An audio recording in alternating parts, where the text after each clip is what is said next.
বলা যাচ্ছে না, কিন্তু চেষ্টা চলছে 2025 সালে জানুয়ারি মাসে। ঠিক আছে, first floor, second floor, third floor পর্যন্ত এক্সিবিশন তৈরি হবে।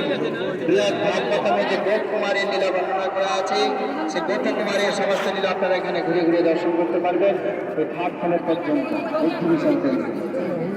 উপরের দিকে তাকান, একদম মাঝখান থেকে একটি স্যান্ডেলিয়ার ঝুলানো থাকবে, যার মাধ্যমে এক একটা ব্রহ্মাণ্ড এইভাবে ঘুরতে থাকবে। 14 ভুবন আপনারা এখানে দেখতে পাবেন। আমরা রয়েছি মাঝখানে, যেটাকে বলা হচ্ছে নর্থলোক। উপরে 7টা লোক, নিচে 7টা লোক, মোট হচ্ছে 14 ভুবন।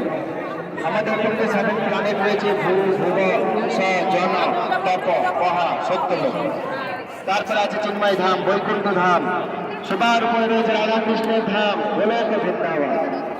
সে এক একটা ব্রহ্মাণ্ড এইভাবে ঘুরতে থাকবে, যাতে মানুষ বুঝতে পারে আমাদের উপরে কটা লোক রয়েছে। দেবদেবী কোথায় থাকেন, শিবজি কোথায় থাকেন, ব্রহ্মাজি কোথায় থাকেন, ঋষিমুনির লোক কোথায় থাকেন, ভগবান বিষ্ণু কোথায় থাকেন এবং রাধা কৃষ্ণ কোথায় থাকে, আপনি এখান থেকে পরিষ্কার বুঝতে পারেন। আমাদের নিচে 7টা তল, অতল, ভূতল, সুতল, মহাতল, তলতল, রসাতল, পাতাল, সেগুলি আপনারা 3য় নম্বর ডোমে থিয়েটারের মাধ্যমে দেখতে পাবেন। বুঝতে পারছেন? ভালো কর্ম করলে প্রমোশন, নালে ডিমোশন। আপনি এবার বিচার করুন কেমন কর্ম করবেন। হরে কৃষ্ণ। এই মন্দিরে প্রায় 10,000 লোক একসঙ্গে নৃত্য করতে পারবে। 10,000 ডিভোটিস। নরসিংহদেবের মন্দির, এই মন্দির মিলিয়ে। এটা কোনো সাধারণ মন্দির নয়।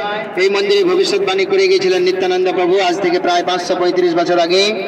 তিনি যখন প্রথম এই নবদ্বীপ ধাম মন্ডল পরিক্রমা করছিলেন জীব গোস্বামী আচার্যকে নিয়ে, জীব গোস্বামী আচার্যকে বলে গিয়েছিলেন, দেখো হে জীব, এইখানে এক অদ্ভুত মন্দির হইবে প্রকাশ, গৌরাঙ্গের নিত্য সেবা হইবে বিকাশ। এইখানে এক অদ্ভুত মন্দির হইবে প্রকাশ, গৌরাঙ্গের নিত্য সেবা হইবে বিকাশ। আজকে সেই অদ্ভুত মন্দির আমরা শিল প্রভুপাদের কৃপায় দর্শন করতে পারছি। ভাববেন না এটা কোনো সাধারণ মন্দির। আমরা খুবই ভাগ্যবান, আমাদের জীবনে পৃথিবীর সর্বশ্রেষ্ঠ মন্দির